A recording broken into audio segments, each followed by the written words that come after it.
Bonjour à toutes et à tous. Alors si on se lance dans l'aventure Power BI, l'analyse temporelle, c'est un peu le passage obligé. C'est ce qui va vraiment donner de la profondeur à nos rapports. Aujourd'hui, ce qu'on va faire, c'est poser les bases ensemble, tranquillement.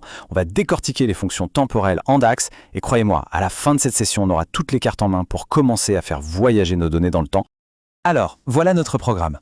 On va commencer par le plus important, les questions qu'on cherche à résoudre. Ensuite, on verra la règle d'or qui change tout. Après ça, on ouvre la boîte à outils, on regarde les fonctions clés. Puis, on apprendra à comparer intelligemment. Et pour finir, l'objectif ultime, transformer nos chiffres en une véritable histoire. Allez, c'est parti. Bon, on attaque le premier point, et c'est peut-être le plus crucial. Avant de penser aux formules, aux fonctions DAX, à la technique, il faut toujours se poser la question du besoin. À quoi tout ça va servir? La technologie, au fond, c'est juste un moyen de répondre à des questions bien réelles. Voilà, ça c'est la question typique, le genre de demande qui arrive tous les lundis matins. Alors ce mois-ci, on en est où par rapport au mois d'avant? On est vraiment sur du pilotage à court terme. Est-ce qu'on est sur la bonne dynamique? C'est la première brique de l'analyse. Ensuite, on zoome un peu en arrière. On ne regarde plus juste le mois dernier, mais tout ce qui s'est passé depuis le début de l'année. C'est la fameuse vue year to date. Essentielle bien sûr pour voir si on tient la route par rapport aux objectifs annuels. Et là, on ajoute la dimension la plus importante, le contexte.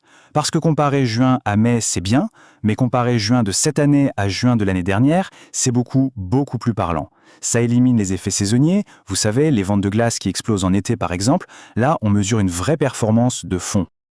Ok, on a les bonnes questions. Maintenant, comment on y répond proprement dans Power BI? Eh bien, il y a un secret. Enfin, pas vraiment un secret, mais une règle fondamentale. Si on respecte ça, je vous garantis que tout le reste devient beaucoup plus simple. Et ce qui est assez fou, c'est que toute cette magie de l'analyse temporelle, tout ce qu'on va voir, eh bien tout ça, ça ne repose que sur une seule chose. Un seul pilier à construire dans notre modèle, un seul. Et ce fameux pilier, c'est ce qu'on appelle la table de date. Il faut vraiment l'imaginer comme la colonne vertébrale de votre rapport. C'est un calendrier, tout simplement, mais un calendrier parfait, continu, sans aucun jour manquant. C'est la référence absolue pour toutes nos fonctions de temps. Sans ça, c'est simple, les calculs sont soit faux, soit ils ne marchent pas du tout.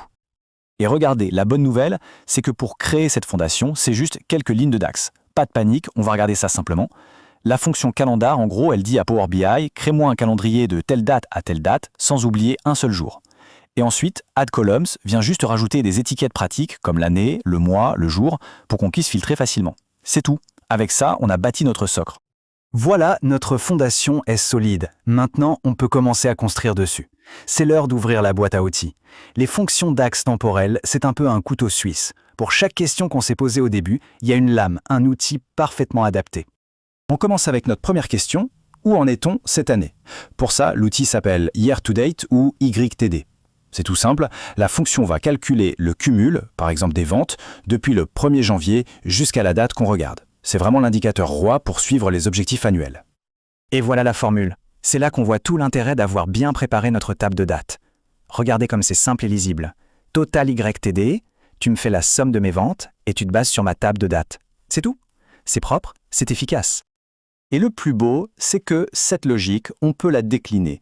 On veut le cumul du mois, c'est MTD, Month to Date. Le cumul du trimestre, c'est QTD, Quarter to Date. Vous voyez, une fois qu'on a compris le principe du YDD, on a tout compris. Le DAX est très cohérent là-dessus. Ok, on sait calculer des totaux, c'est un bon début. Mais maintenant, on va passer au niveau supérieur. Parce qu'un chiffre tout seul, ça ne veut pas dire grand-chose. 1 million d'euros de vente, c'est bien ou c'est pas bien? Impossible de le dire sans contexte. Et le contexte, ça vient de la comparaison. C'est exactement ça. D'un côté, on a le chiffre d'aujourd'hui, le fait brut. C'est notre personnage principal. Mais pour savoir si c'est un héros ou non, il nous faut un point de comparaison. Et ce point de comparaison, c'est souvent le même chiffre, à la même période, l'année d'avant. C'est ce qui donne tout son sens au chiffre actuel. Alors, comment on fait pour aller chercher ce chiffre de l'an dernier? Eh bien, le DAX nous offre une fonction qui est une véritable petite machine à remonter le temps. Same period last year. On lui donne une période et hop, elle nous ramène la valeur équivalente un an pile en arrière. C'est magique. Et là, on arrive au Graal de l'analyse. Une fois qu'on a le chiffre de cette année et le chiffre de l'année dernière, grâce à notre machine à remonter le temps, on peut calculer l'indicateur que tout le monde veut voir, le taux de croissance, le fameux year over year. Cette simple division transforme deux nombres en une information hyper puissante. Est-on en croissance et de combien? Bon, récapitulons. On a vu le pourquoi, on a vu la règle d'or de la table de date et on a vu les outils pour calculer et comparer.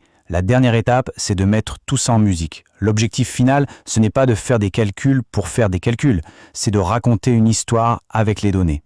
Alors si on devait retenir 3 choses, 3 réflexes à avoir, ce serait cela. Premièrement, la table de date. Toujours, toujours, toujours. C'est le point de départ de tout. Deuxièmement, être cohérent. On utilise les mêmes mesures partout pour que tout reste comparable. Et enfin, troisièmement, on n'hésite pas à superposer les comparaisons. C'est ça qui donne de la richesse à l'analyse. Et c'est ça la véritable finalité pour quiconque se forme sur Power BI ou sur Fabric. Ce n'est pas tant de savoir faire un graphique joli, c'est de viser plus haut, c'est d'arriver à construire des tableaux de bord qui parlent, qui racontent une histoire claire, une histoire qui va aider les gens à prendre de meilleures décisions. Alors voilà, je termine avec cette question, qui est en fait une invitation. Maintenant qu'on a vu les bases, les outils sont là. Le potentiel est énorme. La vraie question c'est, quelle histoire vos données, à vous, attendent-elles de raconter ?